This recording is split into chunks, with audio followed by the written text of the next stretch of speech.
What is harder to reach, space or the deepest parts of the ocean? The popular guess would be that space is the ultimate destination. But the numbers tell us a different story. Throughout history, there have been more than 500 people in space, while the deepest parts of the oceans were visited by only 3 people.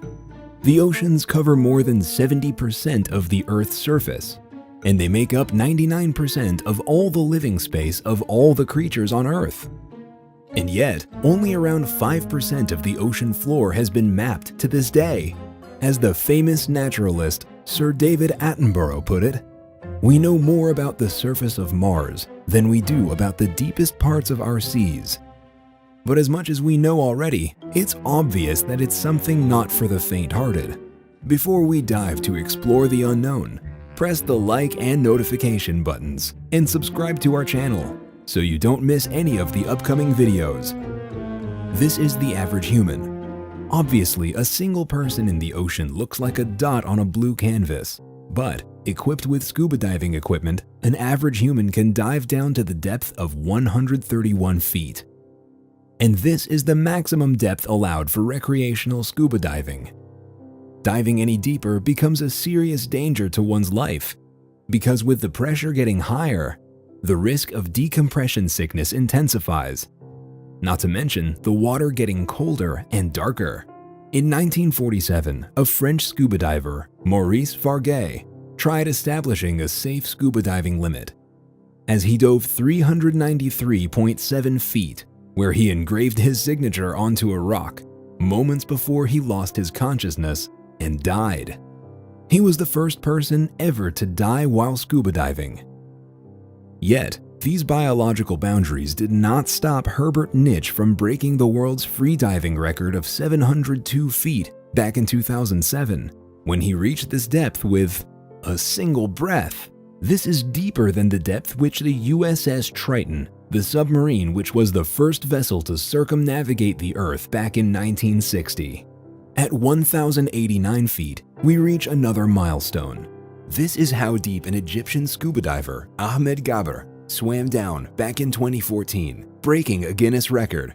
This is 26 feet more than the height of the Eiffel Tower.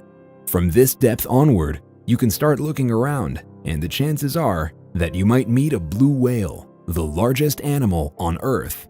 These 140-ton animals dive here to hunt giant squids.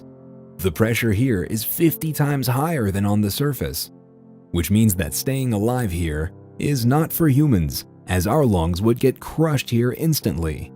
But we must go deeper.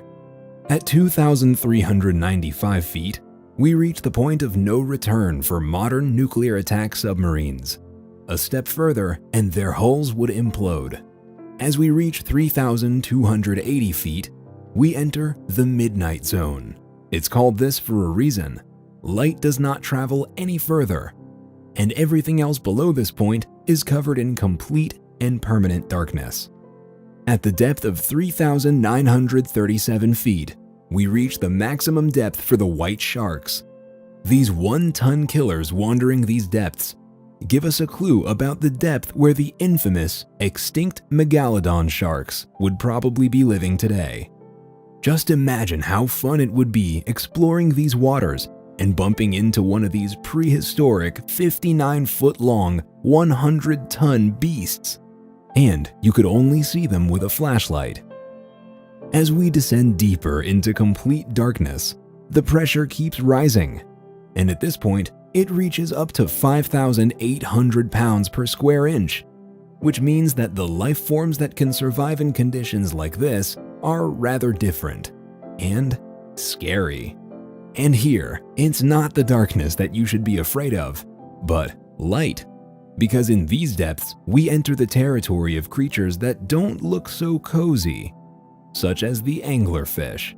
They use their body parts to emit light, which attracts prey into their mouth. So, if you see any lights there, it's definitely not Christmas.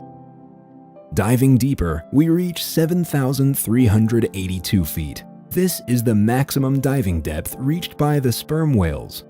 When whales come back from these depths, they are often covered in scars and injuries.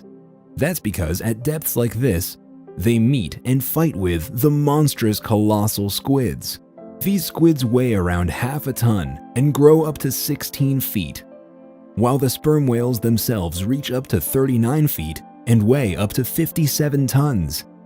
So yeah, the Clash of Titans happens daily, and it happens deep underwater. But